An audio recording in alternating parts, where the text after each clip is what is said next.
Kaixo, hirugarrengo pirula honetan adimen artifiziala eduki bat sortu behar dut, bai? Hortarako eduki digitalaren sorrerako berariazko prontak nola idatzi erakutsi behar dut, erakutsi behar dizuet, eta eduki digital mota desberdinak sortzeko erramita desberdinen erabilera adibideak erabili, bai? Eta proposamen balorazioak nola egin erakutsiz, bai? Bueno, hau lehen hori aipatu dut, bai? Azkenean, pront bat egiteko adimen artifizialarekin, ba, testu ingurua jarri behar dugu, bai? Azkenean, adimen artifiziala sortzeko erramenta oso indartsua da, eta, bueno, izaera sortzailea lantzen duen tresna da, tresna digitala. Beraz, berak ematen duen emaitza pentsamentu kritiko batekin baloratu behar dugu, erabiltzen dugunok, kasu honetan zuek ikasleok, eta sortutako edukiak ebaluatu egin behar ditugu pentsamentu kritiko horrekin. Azkenean, eraginkorra edo balore onak lortzeko komunikatu egin behar gea adimen artifizialarekin. Zergatikan, adimen artifizialak hasiera baten azterketa bat egiten duelako informazioarekin, gero informazio horrekin aztertu ondoren ulertu egiten du, patroi batzuen bitartez, edo arau batzuek identifikatuz, eta gero nahikoa egin eta gero ulermen horiek eta azterketa horiek sortzeko gai da, bai? Prompt egokiak erabiliz gero, bai? Orduan, eta guk gizakiok eman diezaiokogu aldaketak doitzeko nahi duguna, bai? Orduan, promptak nola jartzen ditugun garrantzitsua da.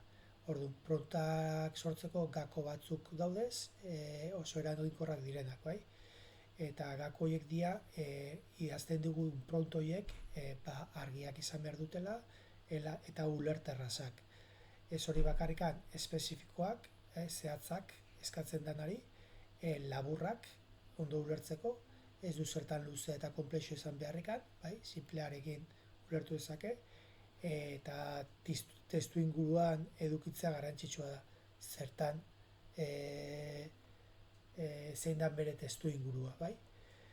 Gako hitzak jartzea bai, eta interaktuatzea eta esperimentatzea berarekin, adimen artifizialarekin aldaketak egiteko garrantzitsua da. Eta sormen erabiltzare bai, ez eduki bildurrikan, zuk imaginatu ez dezakezunganak sortu ditzakelako. Eta edukiak sortzeko prontak idazkera egitura hause du, bai?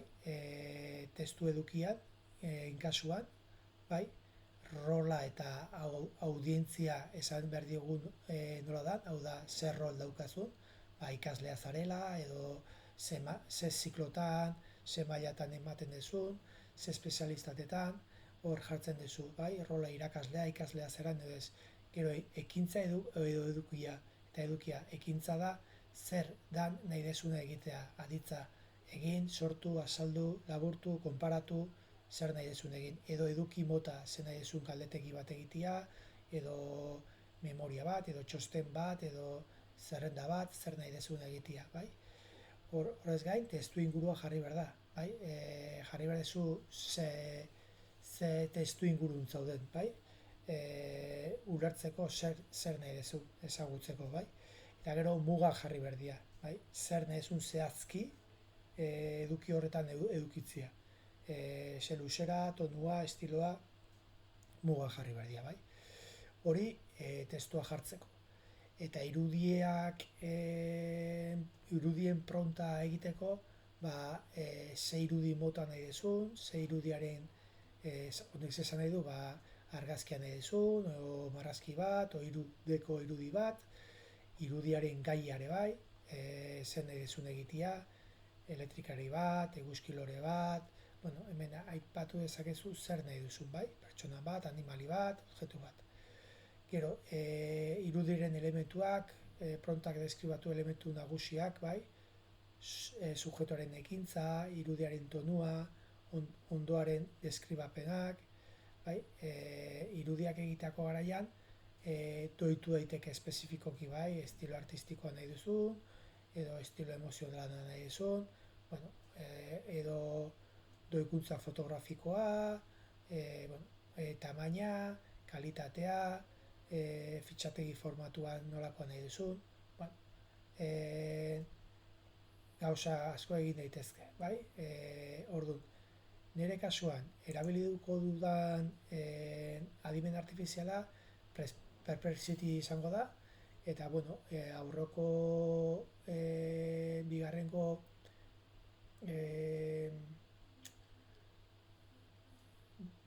lanean, aurreko lanean egin dudan narekin jarraituz, esango diot, kontestualizatu egingo diot, esango diot ikasle bat naizela, ze ziklotakoa, bai, leheno esan dudan bezala, testo bat egiteko da, orduan, esango diotena da, ze rol eta ze audientzia, bai, ze audientzia dukan, bai, orduan, eta gero zer egin behar dudan, bai, tengo que hacer una memoria del reto que estamos haciendo orduan, erronka baterako, instalazio frigorifiko batentzarako, erronka baten memoria bat egin behar dudala esaten diot. Bai, orduan ja, hemen, ja, esaten diot mugatu egiten dut, bai, zekintza nahi dut memoria bat egitea, testu ingurua jarri diot, instalazio frigorifiko batentzako erronka bat dela, eta, bueno, esaten diot zen nahi dut, ez dut mugatzen handikan.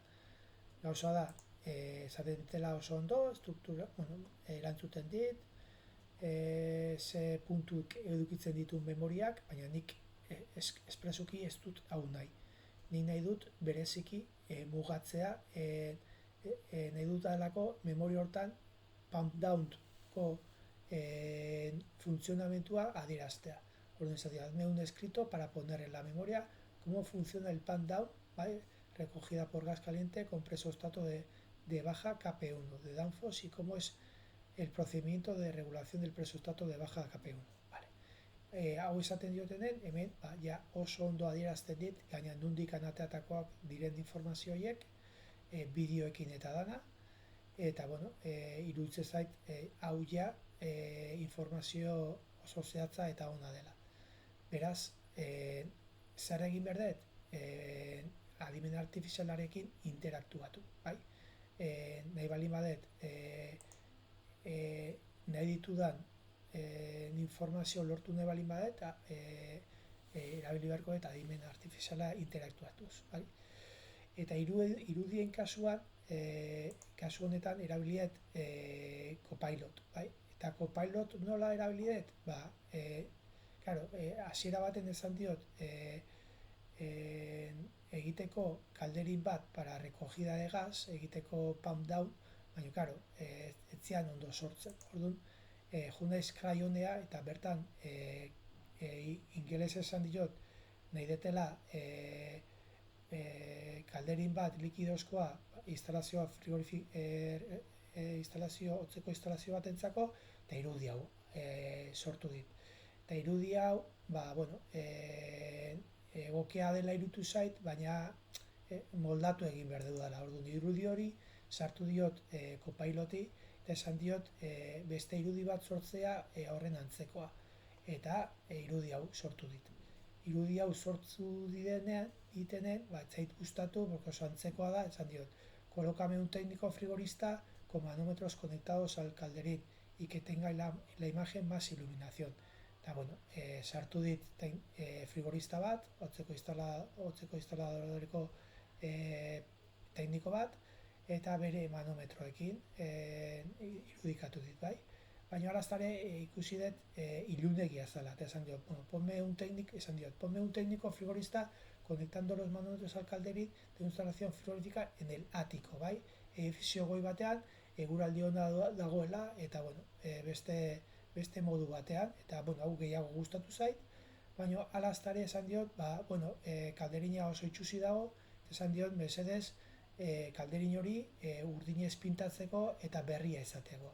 Eta bueno, hau ja gustatu zait gehiago, bai? Eta jarraitu dut, esan diot, bueno, quiero que se le vea mejor la cara al técnico. Eta bueno, pixkat mugitu arazi dit arpegia, baina ikusi dut okerrago dela, eta esan diot, prefiero el anterior. A la anterior imagen colócale una válvula solenoide de líquido eléctricamente alimentado. Eta, claro, hemen jarri dit válvula eta ez zait gustatu, justu manometroaren aldabenean. Eta, bueno, no quiero que me pongas la válvula solenoide al lado de las válvulas de los manómetros, quiero que me pongas en el tubo grande de arriba. También quiero que el técnico esté mirando el manómetro y regulándolo. Eta, bueno, azkendikan, bueno, válvula jarri dit, ikusten nahi da manometroa, iruditzen zait irudi hau oso dela eta deskargatu egiten dut, bai? Azkenean, nire memoriarako argazki hau erabiliko dut. Eta memoriarako PAM-downen dokumentazioan, informazioa nola funtzionatzen duen, pues hemengo hau idatziko nuke. Orduan, beraz, hola egingo nuke, nola modu kritiko batean ematen didatena, bueno, moldatu dezaket, aldatu dezaket, eta gustatzez bazait, aldatzeko esan diezaioket adimen artifizialari. Eta hoxe da, guztia. Ega, agur.